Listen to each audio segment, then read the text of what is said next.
Il y a 4-5 ans, j'étais encore en formation pilote ou navigateur dans l'armée de l'air, donc j'ai fait les EOPN, donc je suis rentré par la petite porte comme on appelle ça. C'est pour 20 ans, un contrat de 20 ans au sein de l'armée de l'air. Moi, j'ai été retenu en tant que navigateur officier système d'armes et j'ai vécu pas mal de moments assez sympas. J'ai notamment fait ça. Et tu vas te dire, ouais, mais le mec, qu'est-ce qu'il a fait? Il est parti en vacances au ski. Alors, autant dire que pas du tout, c'est pas vraiment des vacances. Ça s'appelle un stage survie en temps froid. Quand tu es dans la formation pilote ou navigateur, tu as différents stages comme ça pour te mettre dans des situations en cas d'éjection. Imaginons un terme, tu es dans ton petit chasseur, dans un Rafale, et tu es en mission au-dessus d'un milieu très froid. Là, tu as un problème moteur, tu peux pas sauver le Rafale, tu vas être obligé de t'éjecter. Et ben ces stages, ils te permettent d'apprendre donc les premiers secours, tu as des cours théoriques, etc. Comment survivre en milieu froid, qu'est-ce qu'il faut faire, comment il faut que tu t'hydrates, comment tu trouves de la nourriture, comment tu chasses. Tout ça, on te l'apprend donc sur une journée théorique et ensuite le lendemain et le surlendemain, c'est là où tu vas mettre en pratique tout ce que tu viens d'apprendre. Donc c'est vraiment assez spécial. Déjà, tu as des sacs assez lourds parce qu'il faut que tes sacs soient lourds. Ça, c'est les instructeurs qui le mettent en place. Il faut que tu en chies un peu quand même. Donc on te remplit bien ton sac et c'est parti pour une grosse randonnée en montagne. Dans un premier temps, tu vas commencer à ramasser des petites brindilles au sol parce que tu vas te créer une raquette toi-même. Quand je dis une raquette, c'est pas une raquette de tennis, tu vas pas faire ça du tout. C'est des raquettes pour les pieds. Donc on va t'apprendre avec des petits bouts de bois, des brindilles, etc. à te faire une raquette, la foutre sous tes pieds et pour pouvoir marcher dans la neige. Bon là, avec tes vieilles raquettes en bois, tu commences à faire tes ascensions. Donc au bout de une ou 2 heures de marche, tu vois les raquettes de certains qui commencent à tirer la gueule, c'est assez drôle. Et donc tu marches dans la montagne, tu arrives à un sommet.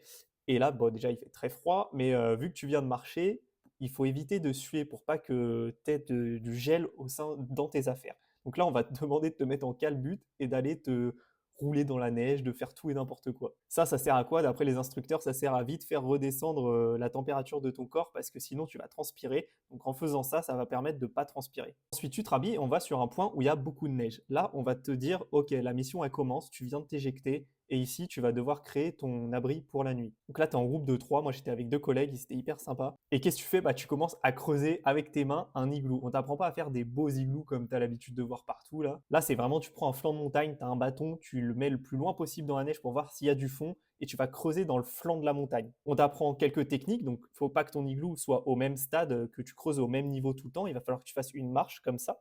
Donc quand tu rentres, tu vas devoir escalader un coup et hop, être au-dessus pour que la chaleur elle monte. Donc garder le froid en bas de l'igloo et toi tu dormiras en haut. On passe notre après-midi à creuser, on n'en peut plus, c'est hyper long, mais quand tu vois ton igloo prendre forme, en vrai c'est assez sympa.